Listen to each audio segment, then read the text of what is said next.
Bah, tu le disais, hein, c'est un enjeu qui date depuis que la vente existe, hein, la productivité. Je pense qu'au début de l'humanité, quand on voulait vendre quelque chose, on voulait en vendre le plus possible par tête de pipe, on va dire. Hein. L'idée pour nous, en tout cas, c'était effectivement augmenter. On a un gros volant de clients, on a 2 millions de clients quasiment. C'était resegmenter les clients pour ensuite les adresser le mieux possible et augmenter la productivité. Comme je le disais, on a un canal proactif, on avait en tout cas un canal proactif avec environ 200 commerciaux dits nomades qui ont des portefeuilles assez denses, qui eux se déplaçaient pour aller voir les clients. Un portefeuille dense, c'est 500 clients, hein, donc c'est énorme.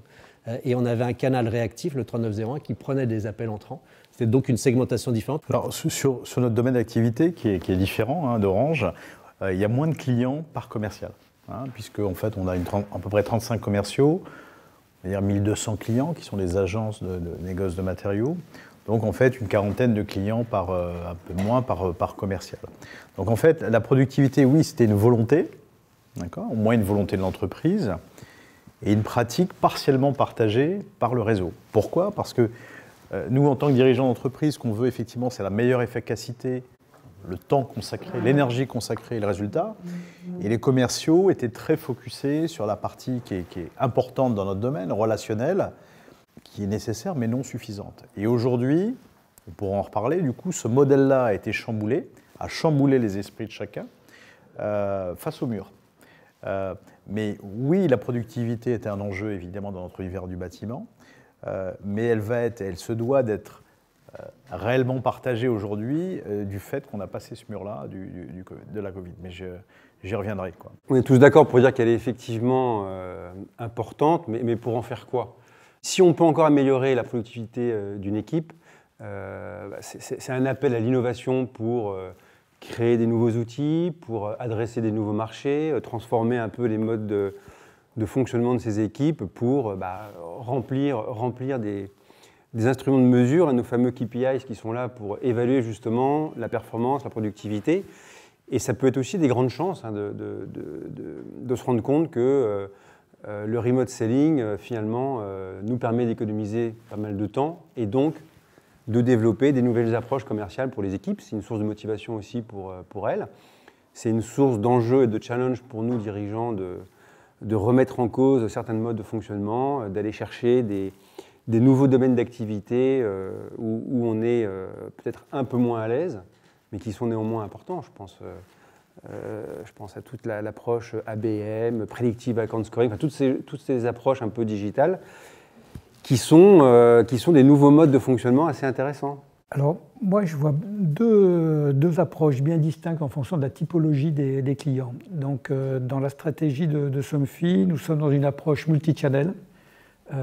Donc, on vend en direct à pratiquement tous les acteurs du marché qui interviennent dans la rénovation, l'amélioration de l'habitat, dans la motorisation, l'automatisation de l'habitat et du tertiaire également. Et donc, ce qui veut dire qu'en fonction des typologies de clients, les approches vont être très différentes. Sur la partie Global Account et Key Account, donc nos équipes qui ont des portefeuilles très réduits. En règle générale, pour les Global Account, c'est 2-3 groupes par Global Account Manager.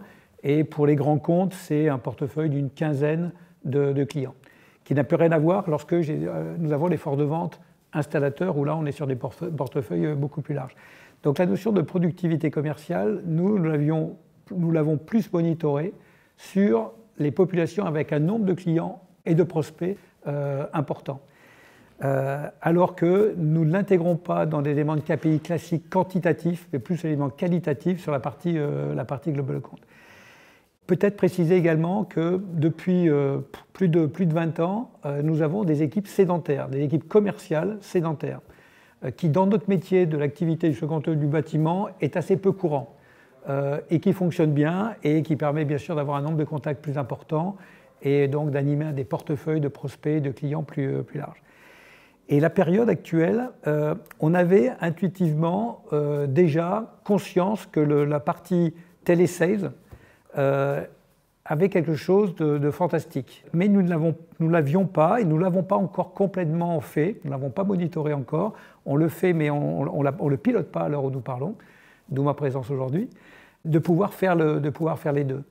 Et la période si singulière, comme vous le disiez en introduction, on a été obligé de le faire. Et l'un des points particuliers que je trouve intéressant, ce n'est pas les contacts avec nos interlocuteurs habituels. Les interlocuteurs habituels, les directeurs généraux, les directeurs commerciaux, les directeurs d'usine, globalement, c'est à peu près le même nombre de contacts. Par contre, grâce à cette approche-là, on est en contact très très régulier avec beaucoup d'autres acteurs. Donc on a élargi notre surface de contact.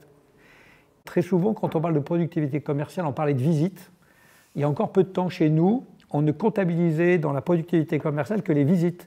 On ne comptabilisait pas, la notion de visite virtuelle n'existait pas, la notion de call n'existait pas ou n'était pas pilotée dans le CRM, la notion de webconférence n'était pas pilotée dans le CRM, et la notion de meeting, comme on l'a aujourd'hui, parce que plus on met de la distance, plus il va falloir organiser des points de rencontre physiques.